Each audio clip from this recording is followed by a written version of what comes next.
আন্তর্জাতিক রাজনীতিতে এই মুহূর্তে সবচেয়ে বড় উত্তেজনার কেন্দ্র ভেনেজুয়েলা। সেখানে পরিস্থিতি একেবারেই নাটকীয় মোড় নিয়েছে। ভেনেজুয়েলার প্রেসিডেন্ট নিকোলাস মাদুরোকে তুলে নেওয়া হয়েছে।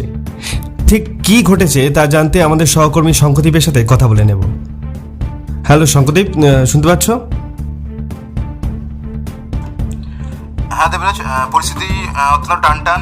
3 জানুয়ারি যুক্তরাষ্ট্রের সামরিক অভিযানে ভেনেজুয়েলার প্রেসিডেন্ট নিকোলাস মাদুরোকে আটক করা হয়েছে। এই অভিযানে তার স্ত্রীকেও আটক করা হয়েছে। দুজনকেই যুক্তরাষ্ট্রে নিয়ে যাওয়া হয়েছে। এই ঘটনার পর থেকেই তো গোটা দেশে অস্থিরতা। একদম তাই। এই ঘটনার পর থেকে ভেনেজুয়েলার রাজনৈতিক পরিস্থিতি পুরোপুরি পাল্টে গেছে। যুক্তরাষ্ট্র দাবি করছে নিরাপদ ও সুশৃঙ্খল ক্ষমতা হস্তান্তর না হওয়া পর্যন্ত তারা প্রশাসনিক তদারকি করবে। এই মুহূর্তে তাহলে দেশের দায়িত্ব কার হাতে?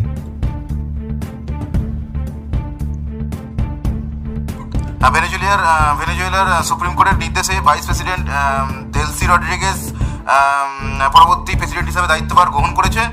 আদালত বলছে এতে প্রশাসনিক ও রাজনৈতিক স্থিতিশীলতা বজায় থাকবে। দেলসি রদ্রিগেজের পক্ষ থেকে কি কোনো প্রতিক্রিয়া এসেছে?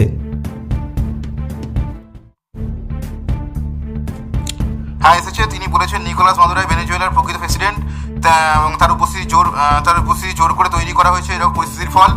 তিনি এই অবস্থার বিরুদ্ধে লড়াই চালিয়ে যাওয়ার কথা বলেছেন। অর্থাৎ বলা যায় ভেনেজুয়েলার এই সংকট এখন আন্তর্জাতিক স্তরে পৌঁছে গেছে। নিশ্চিতভাবেই এই সংকটের প্রভাব শুধু ভেনেজুয়েলা নয়, লাতিন আমেরিকার রাজনীতি এবং বিশ্ব কূটনীতিতে প্রভাব পড়তে পারে। পরবর্তী কয়েকদিনের মধ্যেই তা পরিষ্কার হয়ে যাবে। ধন্যবাদ শঙ্কদীপ। ভেনেজুয়েলার রাজনৈতিক পরিস্থিতি নিয়ে আরও আপডেট থাকছে, দেখতে আমাদের সঙ্গে থাকুন।